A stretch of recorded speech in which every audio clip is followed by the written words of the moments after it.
As I get older, things are getting weirder. Elbows starting to hurt, knees are starting to hurt. I'm waking up with weird pains, can't put my foot on the ground without pain. Maybe it's tendinopathy, I'm not sure, but we can find out, and maybe we can do something about it.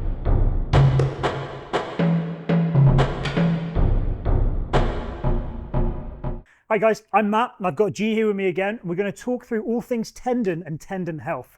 Almost everyone in the tactical world probably knows that janky elbow, Achilles knee feeling. And whilst we think it's important at the outset to say if you've got any doubts, definitely contact your PT or chiro or a trusted therapist. But we just want to give you a little bit of help in the meantime. Yeah, oftentimes people think rest is the answer, and it might actually be the opposite. It's just how do we load the tendon appropriately so you do get better.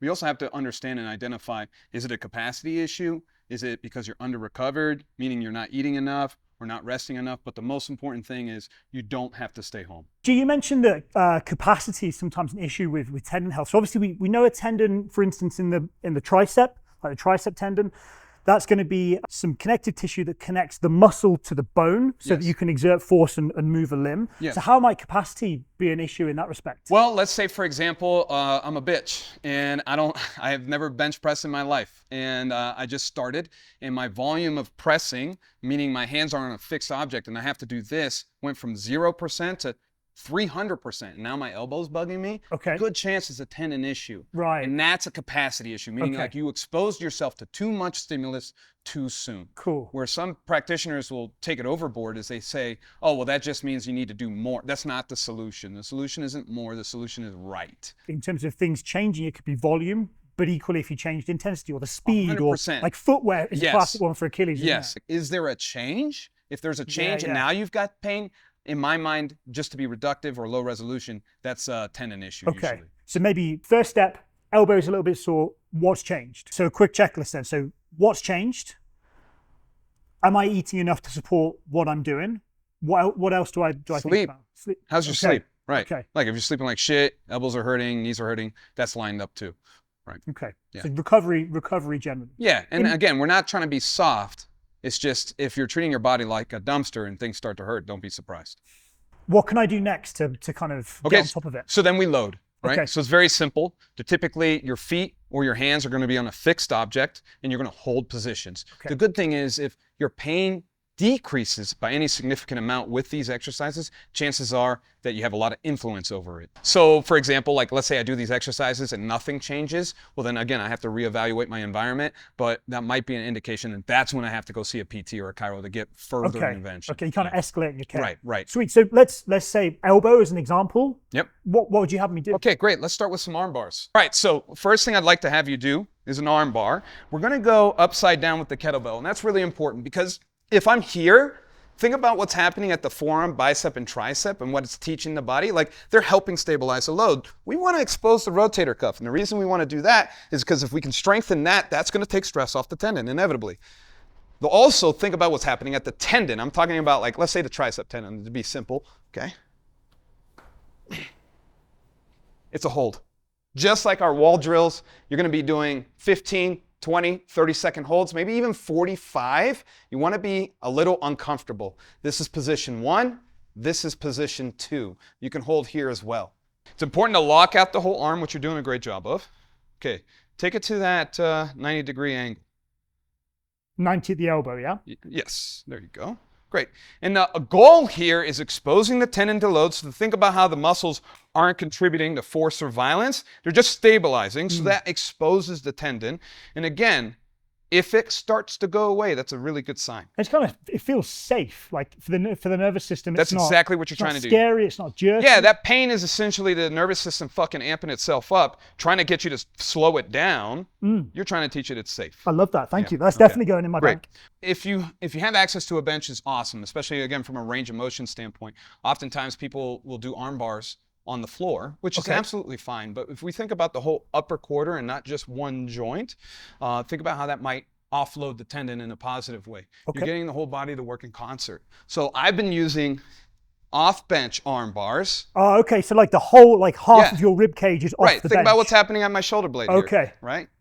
So Gio's rib cage is half off the bench, so that allows his shoulder blade just kind of move around the rib cage a little bit more freely. Yeah, and you can do some cool stuff like this. But no, again, The hold is the important piece. And that's just another exercise you can do to help save your tendon. Perfect. Thank you. Okay, so another variation, think about any of my, let's say, high-risk individuals, when I'm working with them, this is one of the first tools I turn to for not only tendon health, but also joint pain in the shoulder.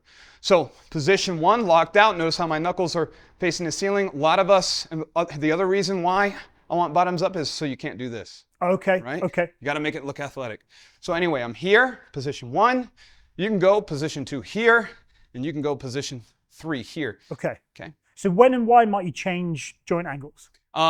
Given the nature of tendon pain and the structure of the tendon, we have to expose it to multiple positions. So as I noted earlier, when you're in this position, rotator cuff and shoulder girdle is being, let's say, brought in a little bit more. When might the tendon be more of a focus? Okay. So it's just about exposure, general exposure. yeah. And you said you want to be in a range of motion where you're getting some sensation, some symptoms? Not necessarily. Okay. Yeah, I will say this. As long as your hand is on a fixed object, meaning a kettlebell, dumbbell, or the floor, I think we're hitting our marks. Love it. Okay. And notice how long I've been holding this. Okay. So in terms of prescription, how long would you go? How many reps and sets? Great. Where'd you start? Yeah. So typically I would start just like with all the other, let's say, isometric progressions. Start with 15 seconds. If you're just getting started, you want to work up to 30-second blocks, 45-second blocks, maybe 3 minutes a day. Okay. And once your pain signaling starts to dissipate or once pain starts to decrease, then we could probably back off. Awesome. Love it. All right, great. So one of the most basic tools that you have access to, and you can do this anywhere, is a 3-position iso hold, push-up iso hold. So nice.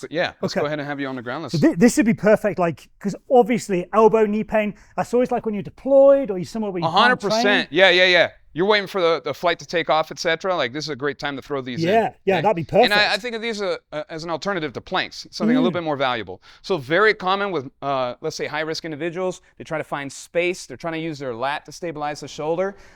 We find that their hands are parallel with their head. So I don't want you to creep forward. Put yourself in that box. Okay? That feels more stable. Right. So this is the top position.